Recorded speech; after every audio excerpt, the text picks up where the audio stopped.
Here we go. All right. Welcome to the January edition of our Lunch and Learn, a behavioral series to help you navigate those behavioral challenges in work, in life, and everywhere else. You are here with Jay, Terry, and Francesca. We are all excited to be back. This session, we're going to be digging into how do we reset our habits? How do we reset the behaviors that are our defaults? How do we shift into new behaviors that are going to really help us hit our goals, help us find success, and help us create the 2026 that we all want to enjoy? So, with that being said, I'm going to open it up. Welcome, Terry. Welcome, Francesca. How are you? I'm two thumbs up. I don't know what happened to our friend Francesca. Maybe she's still here, but she looks like she disappeared from my screen. Um, yeah, excellent holiday season and really dialed in and focused and ready to make 2026 one for the records, man. It is fire horse season coming up next month. Can't wait. I love Rise it. and ride, baby. Rise and ride. I love it. Francesca, how are you? Welcome back to the Lunch and Learn series. Thank you, Jay, and thank you, Terry. It's wonderful to be back. Just to echo Terry's statements, grateful for a new year, new perspective, and just grateful for all the different learnings from 2025. I think that's the beautiful part about life, right? Just being able to integrate everything that we've learned and step forward with a newfound appreciation for where we are in this season of life. So for any of you that have chosen to, I mean, look at the participants, 22. I absolutely love it. Thank you for being here, and we can't wait to bring you some new lessons this year for 2026. All right. So I'm going to start with an audience question. And audience, this is something for you. Toss it into the chat. Do any of you have any goals set for 2026? Things that you want to accomplish, things that you are looking at and saying, by the end of this year, I want this to be completed, done, moving forward, whatever that is. Toss a few goals into the chat because we can talk about how do we reset behaviors, set up particular habits, and we can align those with some of those goals potentially. But let me ask this question to you, Terry and Francesca. We all have different moments and times that we say, I want to change my behavior. I want to change something. Maybe it's, I want to change how sedentary I am. You know, I sit behind a computer all day. I need to not be as sedentary. I need to make a change. What does that process look like for you? You know, and taking something simple like I need to eat more vegetables or I need to drink less coffee. When you're thinking about setting up some of those maybe little behavioral goals or habits, what goes through your mind? What do you explore? What does that look like? I'd love to get some insight from the two of you and kind of hear what that feels like. Francesca, kick us off. Sure. I would say, I mean, I think for any of us, and maybe I'll just come from like my competitive athletic experience, but coming from say 20 years as a competitive figure skater and say 15 of that in competitive dance, the mindset that we are attuned to see is whatever you're wanting to achieve, you're wanting to, make that goal very, very clear and then reverse engineer that. And there's a lot of things that we do day to day that are either going to bring us closer to that goal or continue to move us backwards. And I think that for me personally, it's just that readjustment. For any of you that know me, I have the habit tracker app. I've been using it since I think 2019 or 2020.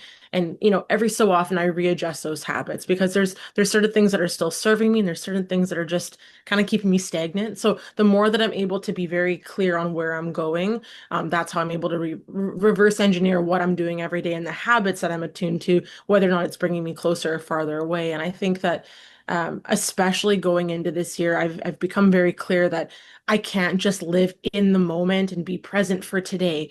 Yes, I can be to some degree, but I want to have a vision for where I'm going. It's kind of like I learned how to shoot a bow and arrow in the last couple of years and something that I really, really enjoy. But if you don't have a target of where you're trying to hit that arrow, there's not really a point of why you're hitting it. It might be fun, but to some degree, you want to know where you're going. So whether it's business, personal, relationship, or interpersonal, I personally really enjoy having some defined vision. It doesn't have to be concrete, but some kind of vision of where I'm going. And that way I can kind of get an idea or that inspiration for how am I going to get there. So I don't know if that answers your question, but that's kind of my broader vision of what that Really good. looks like for me. Yeah, absolutely. Terry, your thoughts? Couldn't answered it any better, honestly. So totally answered the question, Francesca. Well done. And the last thing you said, I always refer to as the North Star, right? So I like to try and map to where this is. And historically, I've been a guy that has a North Star over here, a North Star over here, a North Star over here, another North Star. That doesn't work, people. I can assure you, red-handedly does not work. Pick one, chase it, go for it, and use that as your decision matrix. Does this get me closer to where I'm going? Yes, keep going. No, stop. Right? I use a four-word framework, and I've been using it for, I don't know, 15 years since Barry Demp first shared it with me. It is start, stop, more, less. What do I need to start doing? What do I need to stop doing? What do I need to do more of? What do I need to do less of? And as I go through that, the decision process becomes relatively easy, right? Because I think about, will this help me reach that? Yes or no? And now it's a binary choice. And I wrote about it in my book that normally if it's not a hell yeah, it should probably be a no. And I know we've talked about the power of no and the power of setting boundaries in previous sessions. And that stuff matters. Too many of us are trying to do too many things, and we're not doing any of them to the fullest of our capability because we're spread too thin. That's why you two spend so much time doing burnout boot camps, because everybody's getting burnt out from trying to be all the things to all the people all the time. Man, knock it off, right? Condense, consolidate, get real clear and move in the direction that you're meant to or called to, whichever you feel better about. Yeah, I love that. I love that both of those answers. And I think about what you said because what I didn't hear, and I think this is so important, and I think it's often confused. I didn't hear keep yourself motivated. You just have to stay disciplined. Because we hear that a lot. We hear that a lot in, the inspirational talks about how some person climbed the mountain because he stayed disciplined or because she stayed disciplined, etc. But the reality is discipline is a little bit fleeting sometimes. Motivation can be a little bit fleeting. So setting a North Star, setting that target, making sure that our actions are aligned with that. But I want to go into something that you brought into the space. And there's a number of different, thank you team for sharing in the chat, those different goals. We're looking at those, we're seeing those. We'll call some of those out as we navigate forward. But Terry, to your point, and I know Francesca, you've aligned on this as well. What I heard you say is focus. And, our attention, and as neuroscience progresses, this is something that all of you can take away. Multitasking is more like binary tasking. You literally have two attention systems in your brain. So you can kind of do two things at once, and oftentimes you're not going to do them well. Focusing is really important when we're doing things like deep work or anything else. Terry, what I heard you say, and I think is a really great takeaway for everybody listening, is it a first things first? Are you taking more of a keep limited in what you want to accomplish up front and get that done and then do the next thing? Like, what does that look like? Because I know that Francesca and I have had conversations about tiny habits, right? Like these little small micro habits that make all the difference, starting very small, then moving and progressing forward. Let's get into a little bit of that type of discussion because I think this is so important for behavior change. If I come in and I go, I want to start working out, and I go to the gym and I pound my muscles for 90 minutes the first day, the next day my body is going to tell me you don't actually want to do that again. So this kind of like small progressive action, what does that look like for each of you? Mhm. It's a great, great question. So there's two schools of thought on that, right? The old adage of eat that frog, right? Look at your things that you need to accomplish, take the biggest one and work on that until it's done. Um, that's scary for a lot of people, and that's why that frog sits there on your to-do list for weeks on end, and we keep pushing it off. I'm a big fan of I want to take the least effort tied to the most impact, and I'm going to start there because that feels like real progress. So that's kind of how I do it. How, Francesca, how do you go about it? Oh, I love that, Terry. Oh, go ahead, Real Jeff. quick, just before you answer, Terry, I actually did a practice that's kind of like that, where I took a list of different tasks. I put them in column A on a spreadsheet. Column B on the spreadsheet was how much energy was it going to take for me to get that task done, and I rated that a 1 to 5. And then on column C, I did another rating of 1 to 5. What impact or what value am I going to get from this task? And it was actually really interesting to sit down and do that, because I realized that there were some tasks that, yeah, they were really, really, really high energy, but the value proposition at the end of it was probably significantly lower than something that was lower energy and much more value. So maybe that's something that we could share as the audience. Take Terry's idea, measure out how much energy is this taking, and what is the perceived value from that, and letting that maybe guide some of those tasks or actions that you're going to take. So thank you, Francesca, for the dive in. I didn't want to lose that thought there. Jump in, please. Of course. I think for me, it started back, I mean, especially in the pandemic year in 2020, there was such a pause. And I know for myself, leading up to that, there were several years where I wasn't the epitome of burnout regulation. It was like, hey, how many days of the last 4 years can I work without taking a day off? Is how I perceived strength at that particular time. So having a forced pause with the isolation, not being able to leave our homes, it made me reevaluate. Okay, like if I were to, I mean, most of you in the audience that know me fairly well, I have the mindset generally of this is my last day today. How can I make today really special? And how will my future self tomorrow, for example, like what will it be that I do today that my future self will thank me for? So in looking at that in totality, it made me kind of reevaluate, like, okay, what would my perfect day look like? And it's not like, going out and recreating that with externalities. It's like within myself. So that's when I started getting really clear on like what would be my perfect morning routine? What would be my perfect evening routine? And what would that look like in a grounding way that every single day that's bringing me closer to the person I want to become, not just for like what I'm performing or what I'm doing, but who I'm actually being.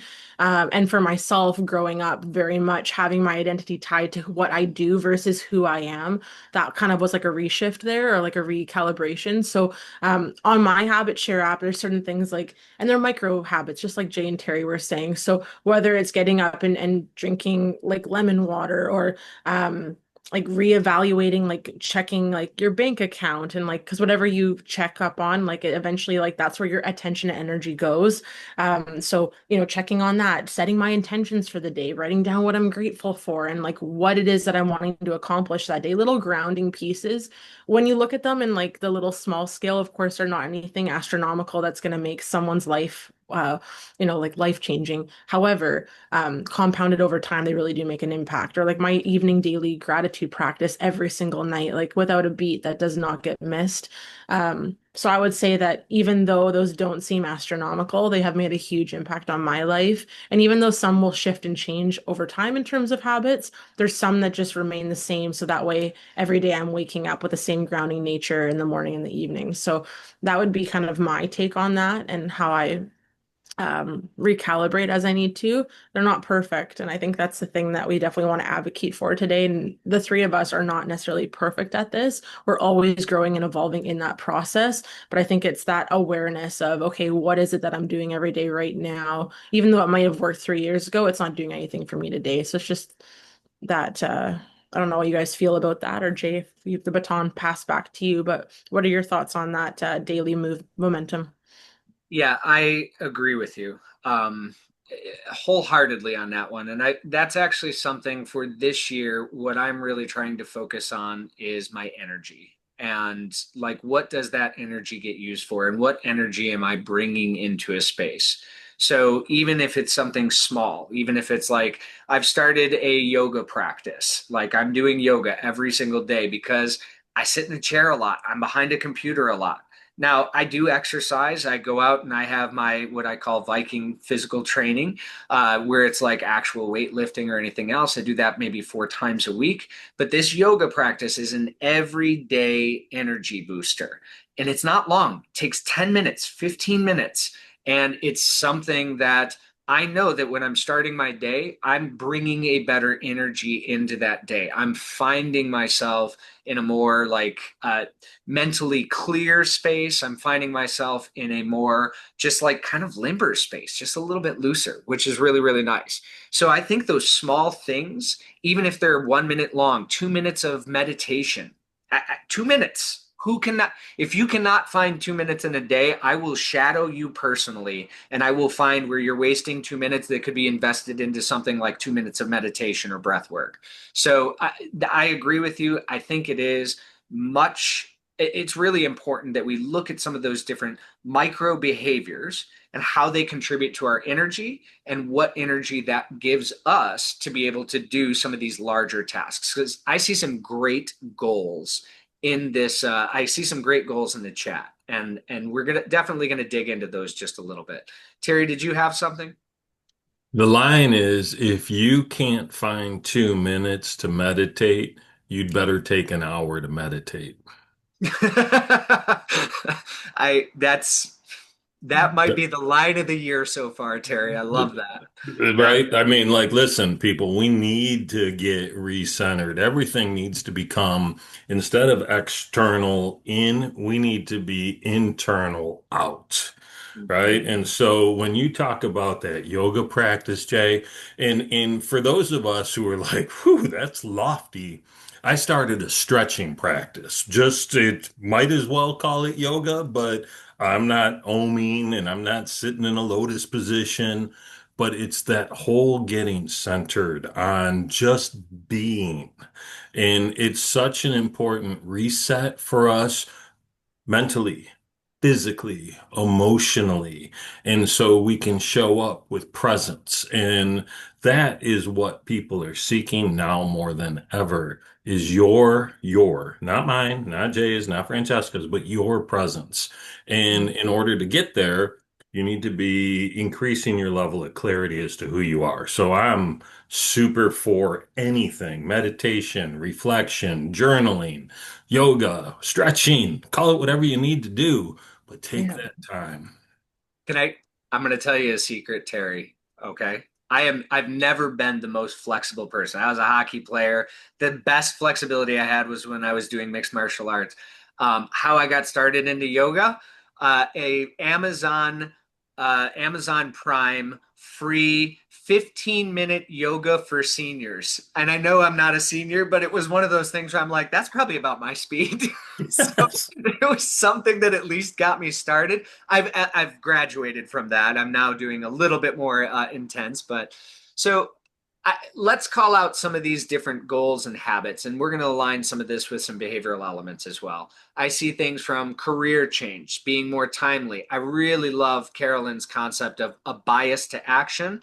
I agree with that. That is something that I try to live with absolutely. Jennifer, Nova Chief of Staff certification, beautiful. Connecting with family and friends more often, paying off condo, drinking less Pepsi, connect with peers in the field, being a better person. A goal outside a career change is intentional with time with friends and people.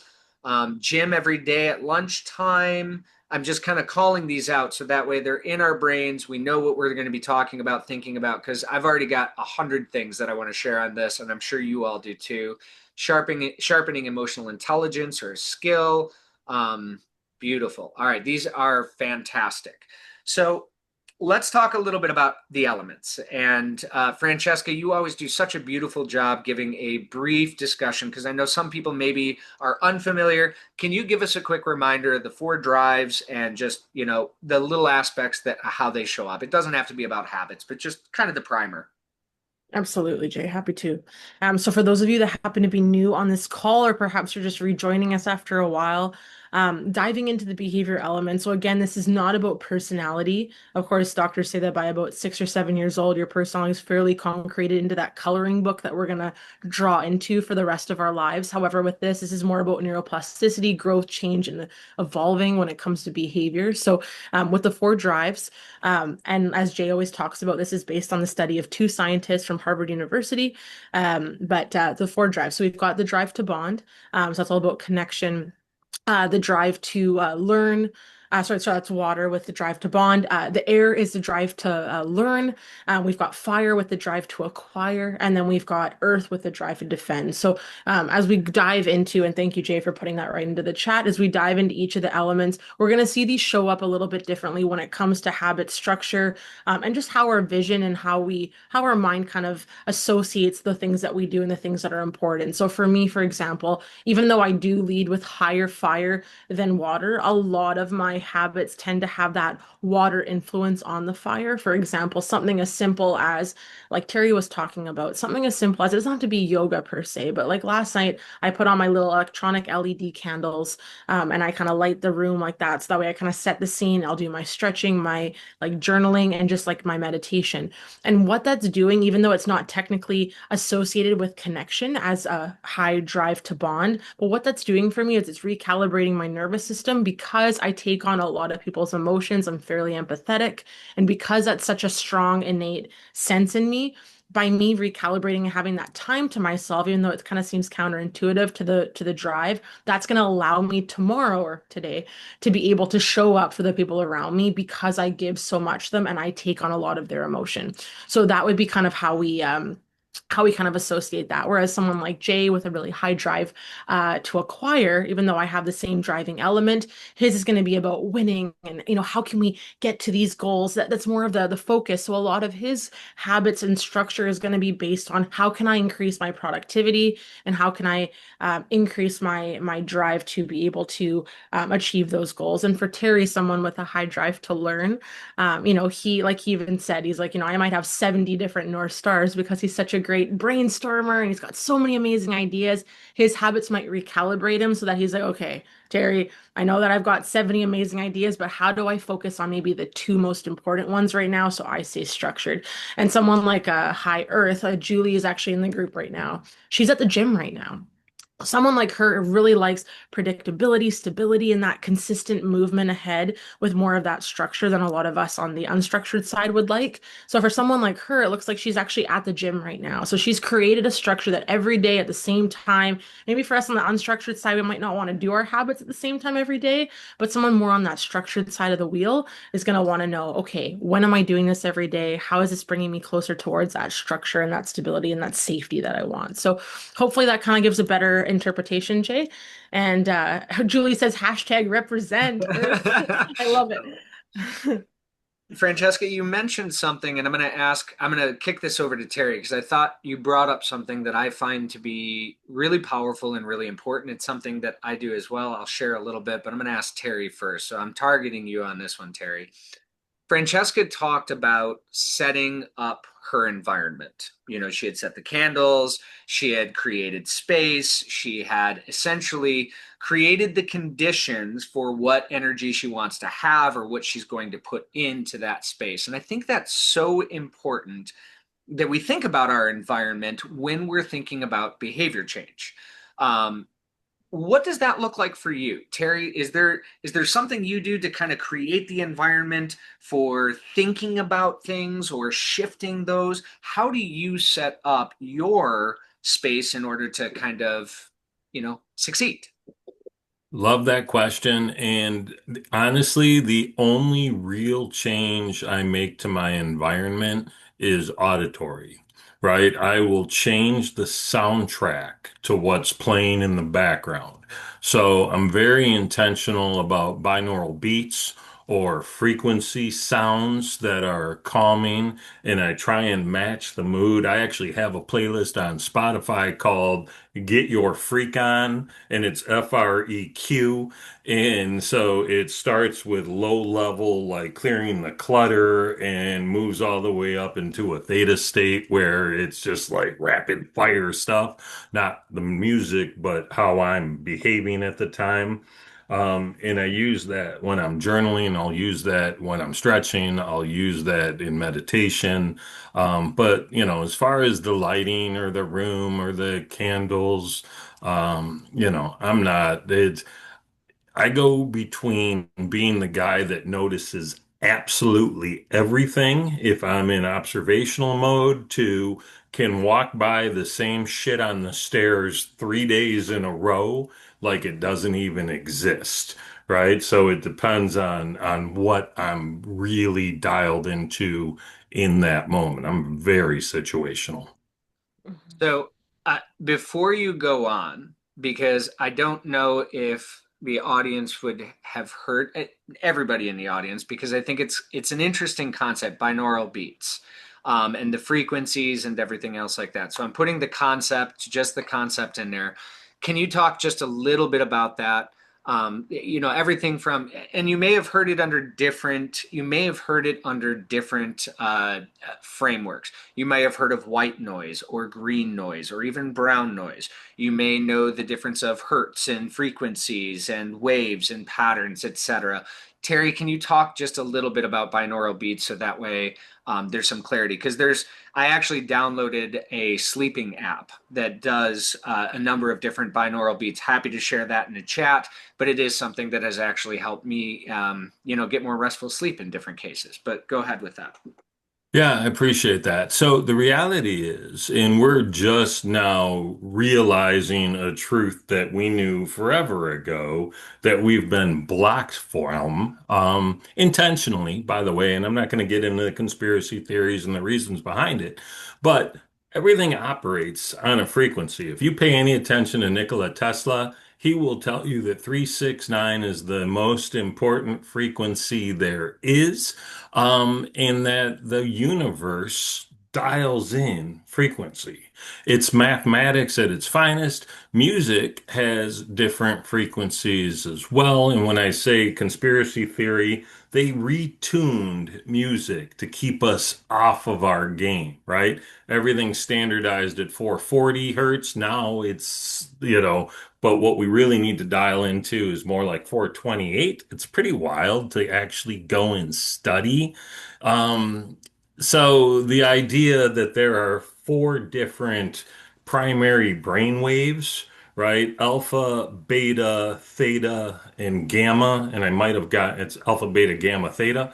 Um, and so we can dial into those, and those create different moods, they create different environments, they create different activations inside of our being and external to our being. I don't want to get into non-local consciousness, but that's what it's there for. So if you go in and just type in binaural beats, and Jay spelled it properly, and put that on, it's soothing, it's relaxing, it's kind of chill. If any of you are Star Wars nerds like I am, if you look at Revenge of the Sith, episode 3, where Anakin and Palpatine are sitting in that really weird room with all the chill kind of sounds coming off, and they're watching the screen of all this wild stuff floating around.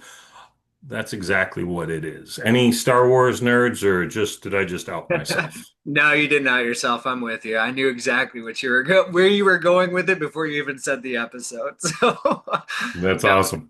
and thank you for that. I and here's something for all of you in the audience.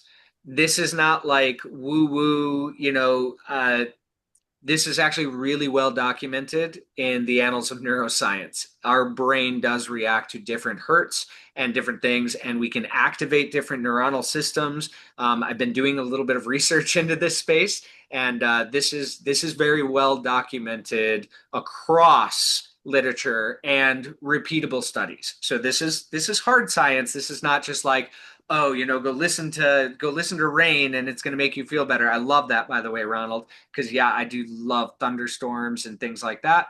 But and it is something we've known, but it is well documented in science at this point in time. So I've heard Francesca talk about like the visual environment a little bit. Terry's much more of the auditory. I'll share mine real quick, and then I have a question for both of you.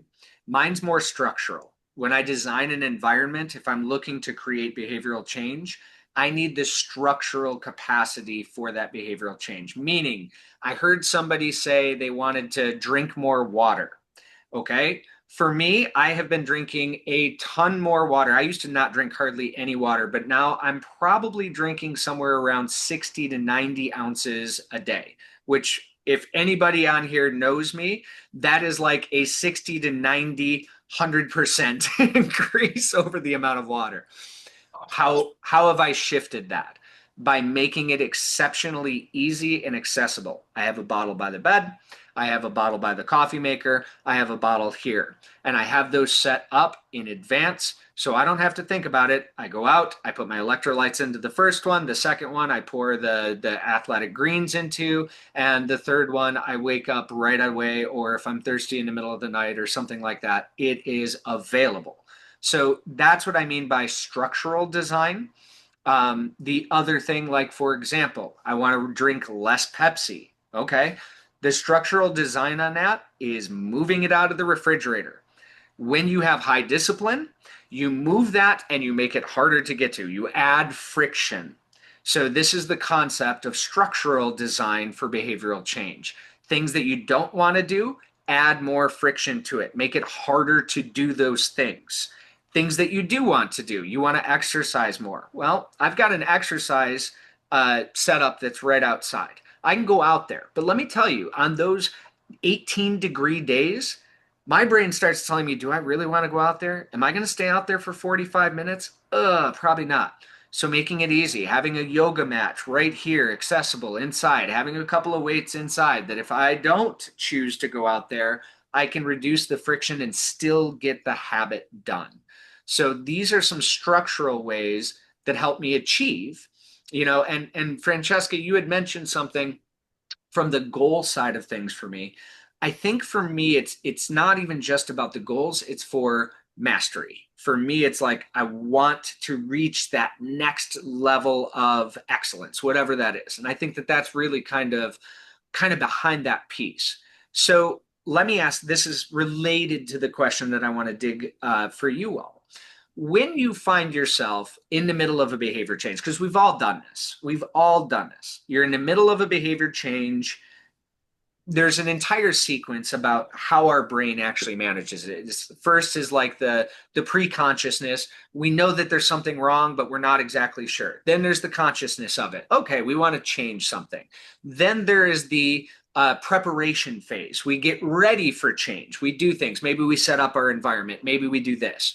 Then there's the actual action, and this kind of goes to Carolyn's bias towards action. That's actually a fourth step in behavioral change mechanics. The bias towards action is taking the action. But then there's also sustainment.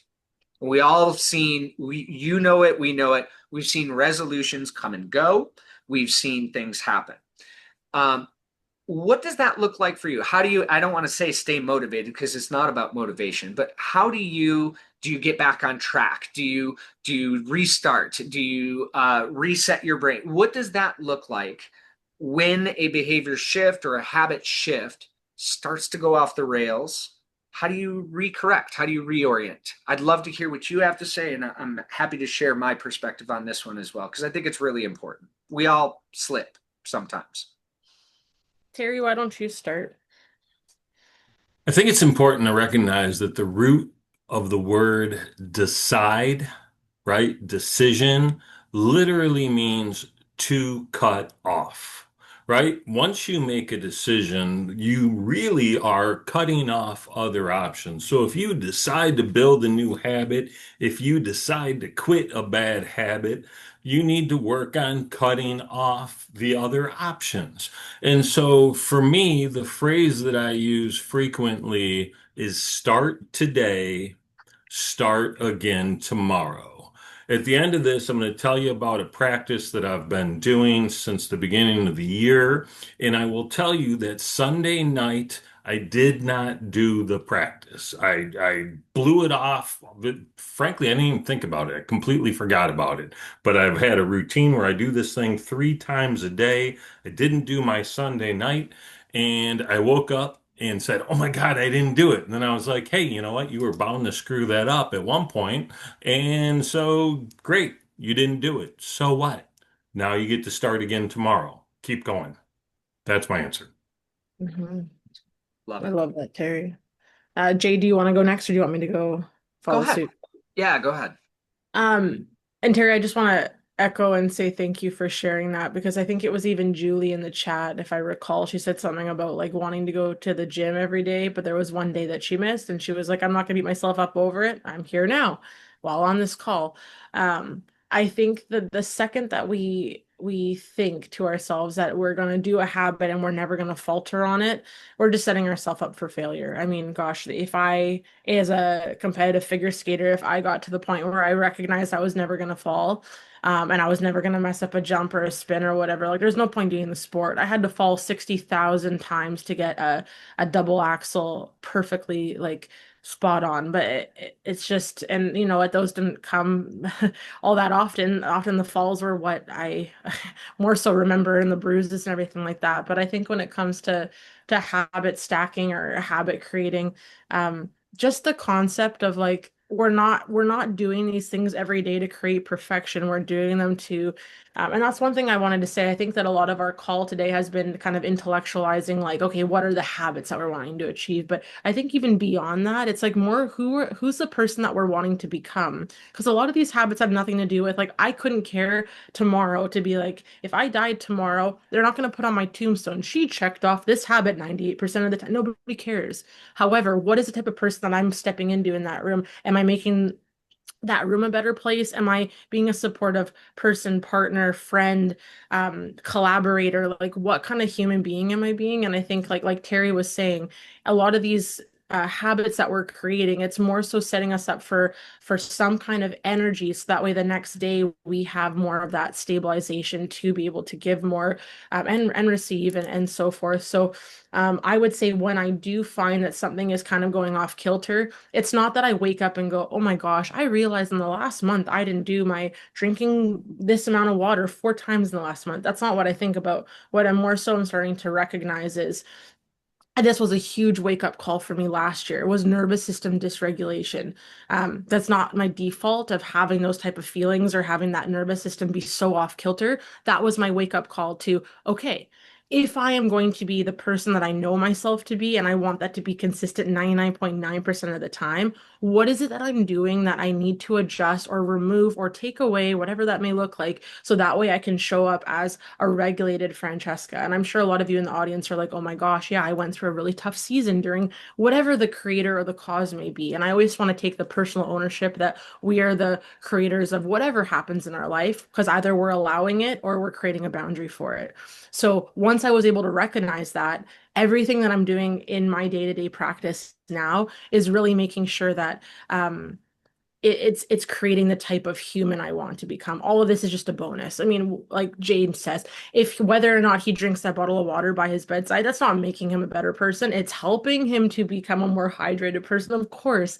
But at the same time, these are just all bonus micro habits that will help create us to be the person we want to become. So I think like more so getting back to that North Star, if we have that vision in place, a lot of this starts to, I think, balance out. It's less about the failure or the win of the habit. It's more, am I getting closer to that goal? And of course, enjoying the journey, because I think that if we're too set up on the vision itself, that can also kibosh us a little bit. So I think just enjoying the day to day in the midst of it, but knowing where we're going. I don't know if that lands for the both of you, but Jay, I'd love to hear your perspective on that. Yeah, I think it's absolutely right. You know, a lot of the little habits that we do, whether it is something like the self-care or the boundaries, in reality, those are creating the space for energy that I think helps you get to that sort of North Star. what are your goals? That's where I need to focus. These small behavioral habits. Number one is it's building some level of discipline, or it's building some level of, hey, can I stay consistent with these behaviors that are going to feed me the energy that I need in order to tackle some of these bigger level issues? So I really love that you brought that sort of like the North Star to the space. Any of those other sets of behaviors that we're doing, are they really contributing to what we want, to how we're going to get there? And I think that, for something maybe for the audience, if you're not sure what your North Star is, check your values, your personal values. This is something that I've gone back to and start thinking about, like, what are my values? My values include everything from curiosity to courage to excellence, or mastery is what it is. And I try to be the best that I can be in any of those different spaces. And I think Francesca mentioned a number of, whether it's business or relationships. So kind of utilizing that internal value system to say, how can I use that to stay aligned with who I want to be?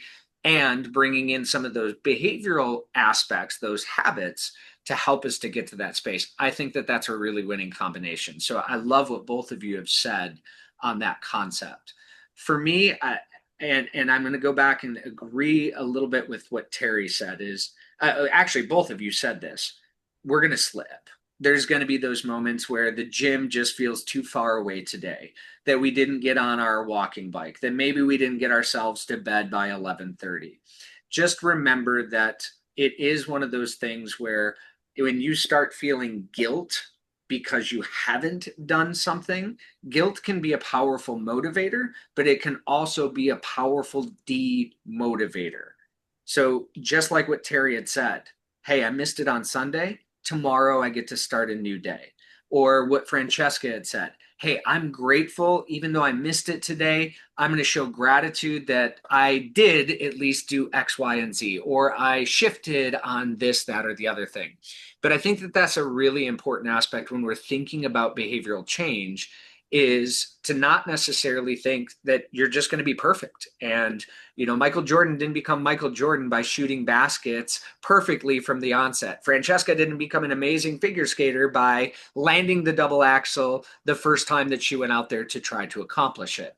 I didn't get good at behavior, still, working on that by, reading my first book and thinking, oh, I've got all the answers to this. So wherever you're at in your journey of behavioral change, just remember, tomorrow's a new day. You have an opportunity to shift. You have an opportunity to be better. So if you do fall off, you can get back up, and it is possible. And it's something that you owe to yourself. So that's a pretty cool thing to think about. All right. Oh, go ahead, Francesca. And just one thing I wanted to add, just because I really appreciated what you just said, Jay, would be, I think a lot of the habits that we do every day, sometimes we ask ourselves, like, why am I doing this? And I think it's just a reminder that the more that we're able to keep these small promises to ourselves, just in lieu of integrity, I think it's, or in relation to being in integrity with ourselves. Every morning when I make my bed, that's not, changing the world. I'm not impacting anyone by that, but it's a very small portion of my day where I'm keeping that first, action that I can take that shows I'm keeping a promise to myself. And then that small action is planting a seed in the brain of, okay, Francesca now made her bed. She also said that she was going to do X, Y, and Z. And, then you go and execute that. And Jay says that he's going to drink his water because he told himself that's something I'm keeping in integrity with, or the yoga practice. So I think it's just a reminder that the more that we can, if we say we're going to do something, it's that practice of I'm doing it for myself. It's really easy for us to serve everyone around us, but often we kind of leave ourselves in the back burner. And that's a really easy way, these little micro habits, to remind ourselves, I also matter. And I'm keeping in integrity with what I say I'm going to do for myself. So I just thought I'd put that out there. I think it's a good kind of reset of how we can look at that in terms of perspective. No, I love that. And you actually kind of nailed, like, one of my intention words for this year is behavioral integrity. Is my behavior matching up with how I'm feeling, how I'm thinking, and is that something navigating forward? And am I able to stay true to that? So I think that's really important. Thank you for sharing that. All right. We're near our last 15 minutes, or just a little less than our last 15 minutes. Here's what I'd love for us to explore. for those that are out there and in the different, elements, whether you're in air, whether you're earth, fire, or water. Thinking about some habits and thinking about sort of adapting those habits to move forward and nourishing those different elements. Because here's the reality is whatever your top is, whatever your bottom is, we have all four elements. Every human being has all four of those elements. And yes, you do, even if it's the lowest, Terry, but we still have it. And but when we think about nourishing some of those different drives, making sure that we're nourishing the drive to acquire as strongly as we're nourishing the drive to bond, as strongly as we're nourishing the drive to defend and the drive to learn. What are some ideas? What are some actions that maybe we could take to align either the goals that were stated or some different ways, some different behaviors that we could reorganize to basically put into practice of fulfilling those different drives? What are some thoughts? I've got a couple, but I'm going to kick it over to you two to kick us off. Okay. Well, I'll maybe say this. A question that each of you in the audience, with whatever element you have as your primary, can ask yourself. So if you're high fire, maybe asking yourself the question of like, where am I chasing quantity over quality? This is something I've had to ask myself a lot over the years. Or something as simple as like, what will not get my energy in 2026? And then maybe just kind of ranking each day at the end of the day of what our top three priorities are for the next day to kind of recalibrate ourselves. If you have high water, my question to you would be, where am I over functioning and who or what drains me the fastest? And just starting to ask yourself, like, let me check with what I have the capacity for. If you have high air, something as simple as asking the question, like, what ideas are worth execution and what can I finish, not start, is a huge one. I fall into this one a lot of like, what can I finish and not start? And just having a 15-minute action plan daily on one initiative and staying focused on that. And then, of course, if you have the high earth, so drive to defend, something as simple as asking yourself, where am I holding on too tightly? And just asking yourself, what is one small change that can unlock efficiency for me today? And then kind of the reset is just something as simple as trying one new method or one new system per week. Because if we get too rigid, of course, we stay stuck. So that'd be my suggestion. Just depending on what your element is, ask yourselves those questions, kind of like go inward and see how that can create better momentum moving forward. That's awesome. Harry or Jay? I'm going to mention something real quick because I remember this was 20 years ago in business as a fire saying quantity over quality.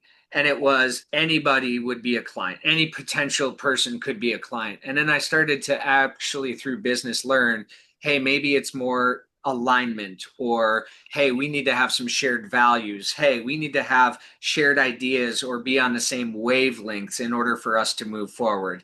That not all quantity was quality, and starting to learn how to cut some of that. So that really resonated with me, Francesca. I just wanted to mention that. Really well said. Terry, go ahead and fire away.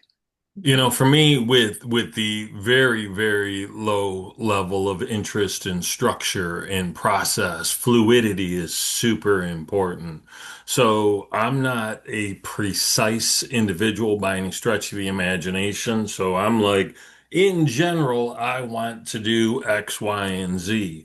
And so even when I'm like, well, by 8 a.m., I'm going to knock out this morning routine, and at 10 a.m., I'm going to do X, Y, or Z. That works for about 6 minutes for me, to be honest, right? So being able to say, I'm going to do 50 push-ups in a day, right? Whatever that number is, um, I'm going to do them. But some days it's going to be 11 p.m., other days it's going to be 7 a.m. And it's going to happen somewhere in between there, but it's going to get done. So to me, the result far more important than how it happens, right? I look at things from this is what matters. What is it that you want? Why is it important to you trumps how are you going to do it, right? I'm a big fan of let the hows take care of themselves, because if the why is strong enough, I trust that the hows always do, right? How does it come about? Gosh, I don't even know, but thank God I was clear on what it was and why it mattered because it just does. And so that piece really, really matters to me. I do like the idea of trying to have some level of structure.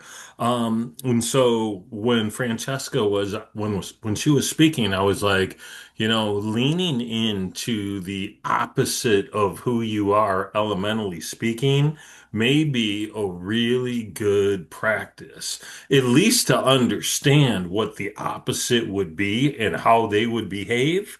I think is very, very useful, which is why the books, right, the behavioral elements planners are so useful because you can look at questions that are going to be prompts to enable behavior that you don't necessarily have. I think most people would look at those books and say, I'm a high air. I'm going to get the high air book so I can practice being a better high air. Listen, I'm a big fan of double down on your strengths and have somebody else cover your weaknesses for sure. That's been my life's mission. But in the same breath, if you can shore those weaknesses up on your own just a little bit, it's pretty useful. Mhm. Love it.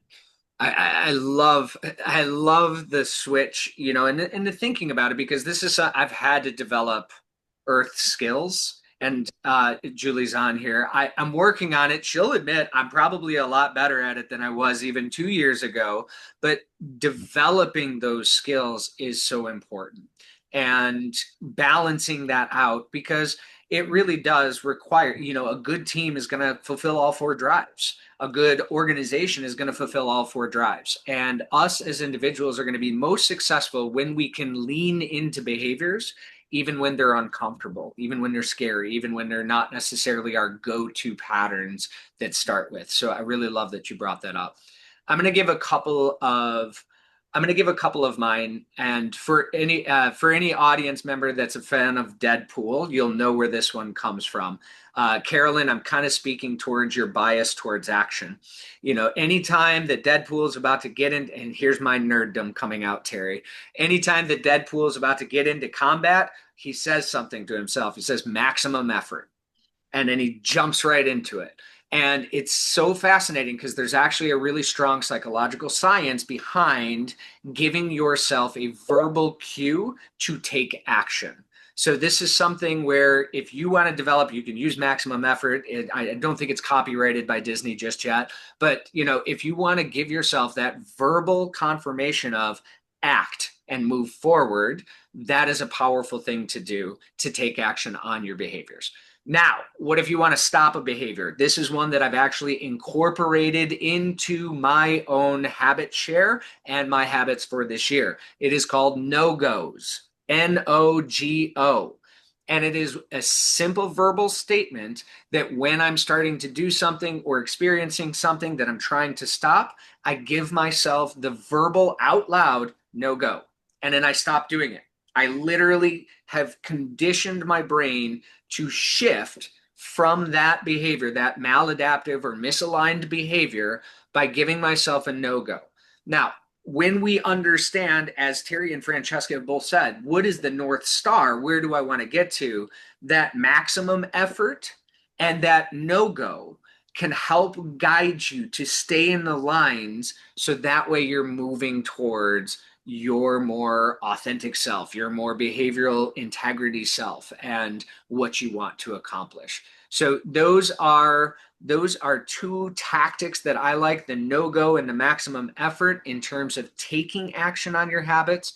I think today we've covered a ton of ground on how to get back on the horse if you get knocked off, from setting up your environment for success, from asking some really powerful questions towards those different drives, and to making sure that you know where you want to go. What is that outcome? What is that North Star? And how can you best position yourself to have the energy, the reflection, and the alignment to get there?